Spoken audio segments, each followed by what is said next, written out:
Assalamualaikum warahmatullahi wabarakatuh. Perkenalkan, nama saya Muhammad Fatul Ihsan dari kelas 11 TKJB asal Sekolah SMK Negeri 2 Banjarmasin. Di sini saya akan menjelaskan tentang komunikasi pada jaringan komputer dan telepon. Yang pertama yaitu sejarah Radio over Internet Protocol atau ROIP. ROIP adalah sebuah teknologi sistem radio yang menggunakan standar Voice over IP atau VoIP dan bekerja melalui software maupun hardware.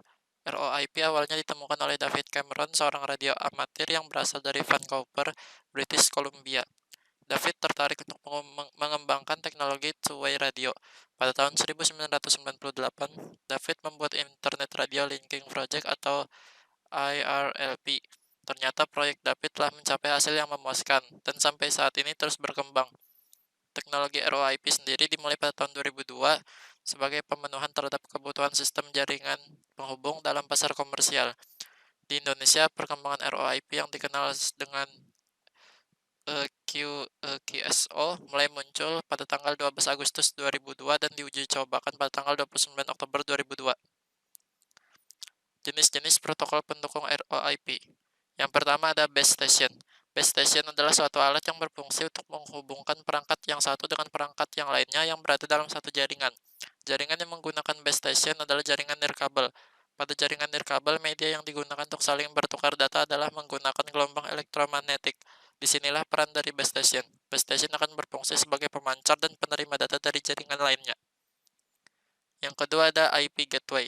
IP gateway adalah IP yang berfungsi untuk menghubungkan jaringan lokal atau LAN dengan jaringan publik atau internet atau bisa sebaliknya. IP gateway diibaratkan sebagai pintu keluar atau masuk atau sebagai sebuah gerbang antara LAN dengan internet. Misalnya kita punya jaringan lokal dengan IP address 192.168.0.0/24, lalu kita hubungkan jaringan tersebut dengan internet dengan memakai modem yang memiliki IP 192.168.1.1/24. Jadi IP modem tersebut sebagai gateway atau penghubung tadi dengan tujuan routing yaitu IP internet. Yang ketiga ada IP interface. IP interface merupakan interface logikal atau secara nyata tidak ada atau virtual dan diset dengan IP yang tertinggi yaitu dengan subnet mask 255.255.255.255. Yang keempat ada repeater. Repeater merupakan alat untuk mengulang kembali sinyal ke area sekitar perangkat. Fungsinya yaitu untuk menyebarkan jangkauan sinyal dan bertujuan untuk menangkap sinyal WiFi.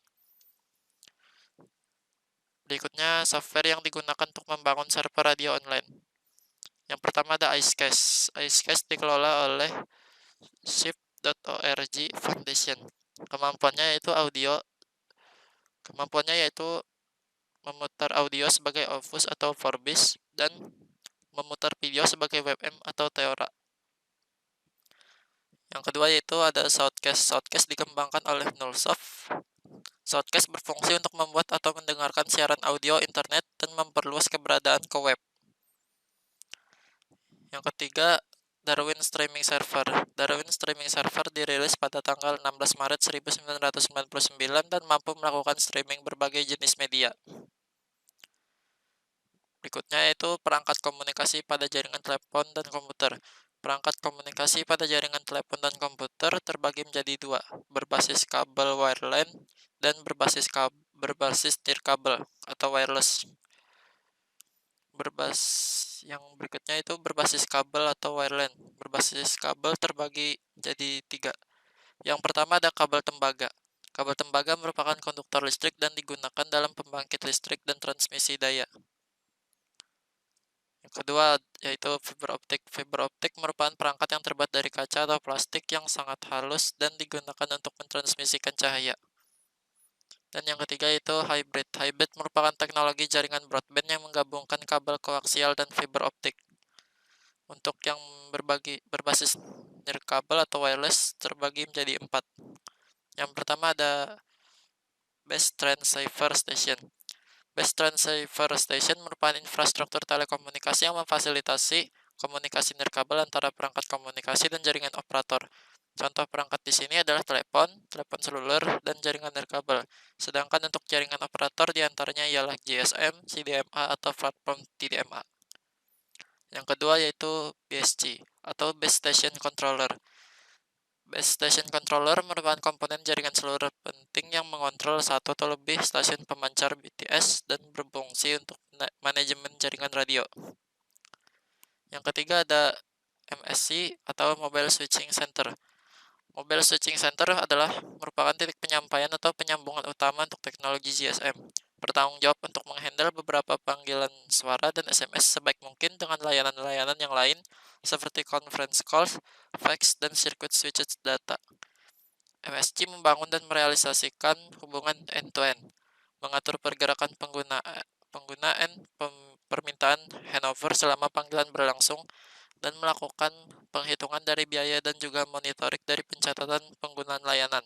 Di dalam sistem mobile phone seperti GSM, ada perbedaan mendasar dengan layanan pada masa-masa awal, yaitu teknologi analog, fax, dan informasi layanan data yang dikirim secara langsung yang diubah terlebih dahulu menjadi kode digital kemudian dikirim ke MSC. Yang terakhir yaitu SMSC atau Short Message Service Center. Short Message Service Center adalah kombinasi perangkat keras dan perangkat lunak yang bertanggung jawab memperkuat, menyimpan, dan meneruskan pesan pendek antara SMS dan piranti bergerak.